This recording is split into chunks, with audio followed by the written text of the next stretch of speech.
Is that professional really going to say, well, what would your parents have wanted? Would they have wanted you to put that money in jointly?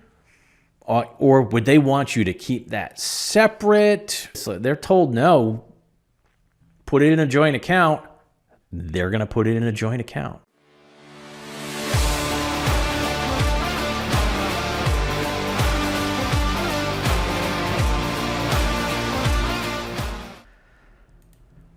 All right, so let me talk a little bit about why professionals don't care about your wishes after you passed on, and let me make sure I'm clear on which professionals we're talking about. If you are working with me and maybe you've got a financial advisor and we coordinate and work on things together, we understand your wishes, we put your wishes in place, the financial person's talking about the investing and growing your money and setting it up the right way to leave a legacy. And then the money gets inherited and they go to some other advisor. Your kids got their own financial advisor. Maybe it's one of their old, college friends and they're doing a good job and they've been growing their money along. And well, why shouldn't they end up getting and investing the rest of this inheritance that you got? Is that professional really going to say, well, what would your parents have wanted? Would they have wanted you to put that money in jointly? Or would they want you to keep that separate? I don't know if they really want your wife to or your husband to have access to that money. They're told, no, put it in a joint account. They're going to put it in a joint account. Once the money is in your child's hands, they can do whatever they want, invest it however they want. And there's nothing that's going to be done to stop them. The professional isn't going to try to second guess what they're saying. Oh, what would your parents have wanted? Now, there's exceptions to that. Sometimes if there's a financial advisor working with the whole family or an attorney working with the whole family, they can give some input and say, hey, look, I know they left it to you outright. I want you to know here's what they're thinking at the time they set this plan up, and maybe they'll give some credence to that and follow those wishes, but they don't have to. The professionals are working for the person who has the assets and has the money. Now, if it's in a trust that has guidelines beyond the life of the parents who passed on, then they have to care. And usually that means it's not in the child's hands, it's actually protected. All right, so this is time to think a little bit differently for estate planners as well as their clients. So for the attorneys who might be watching and other professionals out there, think about the other vulnerabilities and not just what happens if your child dies before you do. Now, I have been guilty of this in the past. Most estate planning attorneys have been guilty of this in the past and may still be. But asking about the relationships of the kids is something I've been doing on a very regular basis at this point. Do you like your son-in-law? Do you like your daughter-in-law? How do you see things going? Do you have any concerns that if you leave your child a bunch of money, that it won't be spent wisely or invested wisely, and eventually something may end up going down to the grandkids? In a lot of cases, the answer might be no, but sometimes that question just probes a little bit and they go, oh, yeah, I'm not so sure. Are there alternatives? So what we can do is delay the actual inheritance transition until the grandkids, meaning it's not going to come out of some protective trust until it's going to the grandkids. So that you're securing these assets in trust for the benefit of your child And then it must, with whatever's left over, go to the descendants, not to the spouse. Now, your child can do whatever they want with their money. Your child and their spouse can set up whatever plan they have for what they've accumulated and end up leaving it however they want. We're just talking about what you're leaving them. So let's talk a little bit about what might be in this protection strategy. Well, there is a revocable living trust. This is by far the best way to avoid probate in a coordinated manner. It puts together how the assets are to be looked at while you're alive. You stay in control of it. You're the trustor. You're the trustee. We've got a whole course on that, estatecrashcourse.com, that talks about revocable living trusts as kind of the keystone to an effective estate plan. So that trust is in there. You do also have all of the other documents that go along with this strategy: the power of attorney, healthcare power of attorney, nomination of conservator, the living will, couple other documents, things that are there for an overall plan for you. And now we get to where there are some components that could be part of this. An asset management trust for the children. Now, if you're existing clients of mine and I've called this a beneficiary trust, I'm starting to use the lingo of a company that I've been working with for many years. And in fact, where I do all the teaching, it's a related institute. They call it an asset management trust, so I want to start switching to using that. But if you've already got this in place, and I've called it beneficiary trusts in the past, it's kind of the same thing. What this trust does is it receives the assets for that particular child from the trust. So it's not going to them directly. It's going into their asset management trust.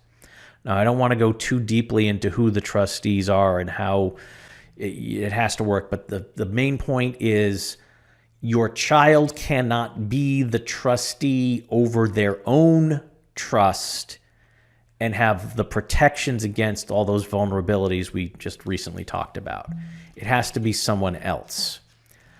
So what I typically see for trustees, it's, the parents first, then maybe there's an uncle or a niece or nephew or an aunt or some other relative or family friend, and maybe they've got another person like that. And in the asset management trust, if they've got 3 kids, the other 2 end up being named in succession. So the child whose trust it is isn't in that list. But now for the second child, they are in that list along with one of the others. And then for the third child, okay, it's the other 2, and it's kind of set up so there's almost a rotation. So when all 3 kids are alive, one child is in charge of one sibling's trust. I don't want to say it provides a check and balance, but it kind of does. It's like, well, if you're going to be very unreasonable with my trust, I'm going to have our brother be unreasonable with yours. But the point is, they can't be the trustee over their own trust. Now, there's also IRA trusts to receive your tax-deferred money, IRAs, 401ks, 403bs, all of those, but also Roth, but for different reasons. I go a lot more into that course, with in-law planning. So I go into a lot of those different reasons on why you have that. But the fact is that you're going to end up having this money be protected and yet get some good tax advantages, at least the way things are set up now with the tax code, over a 10-year period. And then the money can be added to the asset management trust for that child. So after that 10-year period, it's kind of done what it needs to do. But the point is, it's protected. Now, I am giving away a story that I kind of focus on in the in-law planning course. So forgive me if you get the course and you're hearing the same story. Let's just use that same example. They receive the money, the inheritance, and they bought the house, and then there's the divorce, and they lose half the house. Well, how is that different? Well, the house and the money and everything else, that's the subject of the inheritance, it goes to that child into their asset management trust, of which they're not the trustee. Okay? Their spouse starts whispering in their ear, oh, honey, look, we can get that dream house that we always talked about. So now we can increase our standard of living. We've got the money. And then the child goes, well, okay, let me talk with the trustee. And now this is where the trustee probably needs a little bit of a briefing from the attorney to just make sure that everything is done correctly. They don't give them the money to buy the house. They go, well, okay, we've got enough money. We're going to buy the house for cash into the name of the asset management trust.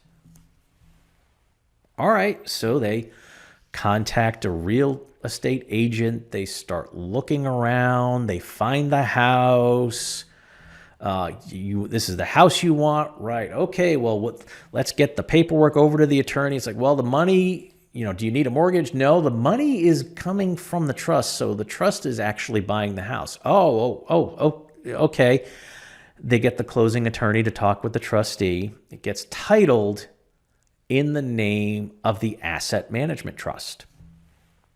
The child and their spouse and maybe the kids move into the house. Everything's great for a couple of years, but then the spouse takes up with that elusive personal trainer, that slick person.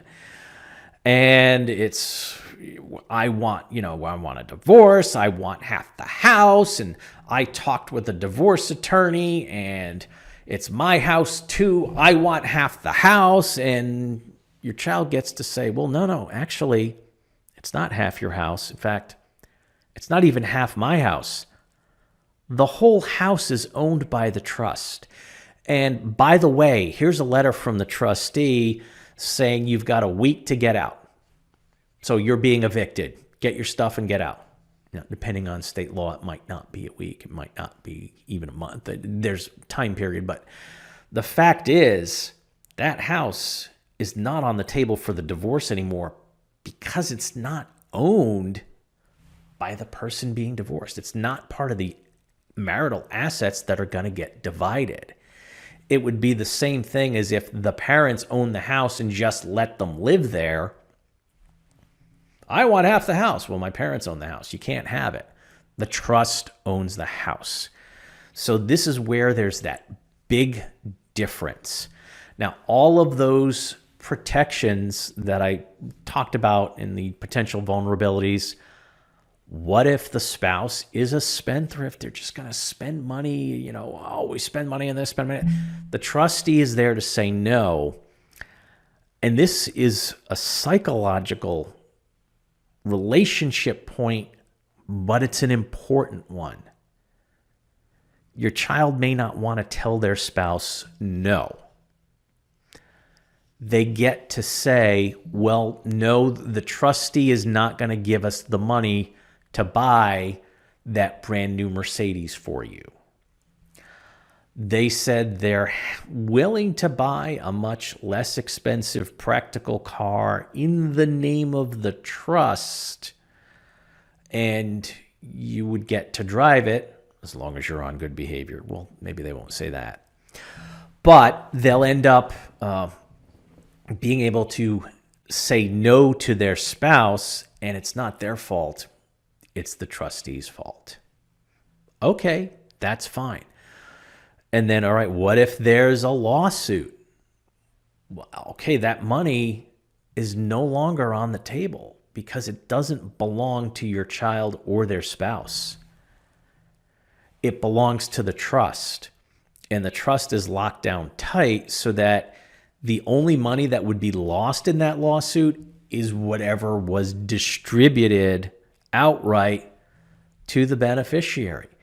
So this could end up being a major safety net for them. Even if they end up having to declare bankruptcy and pay everything that they've worked for out in this lawsuit, what you left them is still there. So if there's a house and just some extra money here and there that can be used to pay for some bills directly, the trustee can work with them and get them what they need. You're providing a safety net. And then what about potential long-term care needs? Well, if it's a situation where, all right, your child and their spouse both are over 65, they've got something where they're going to need long-term care in a nursing home, and they're told, oh, you've got to spend down all of your assets. Well, they've got to spend down, according to the Medicaid guidelines, what they own, not what the trust owns. And since there's a different trustee than your child involved, Medicaid can't force them to spend that money on them. They just can't. So this type of setup is really protecting things for another whole generation through that asset management trust and, at least over 10 years, the IRA trust, and then the money will end up going back over to the asset management trust to take care of them. So it's got all of those protections in there.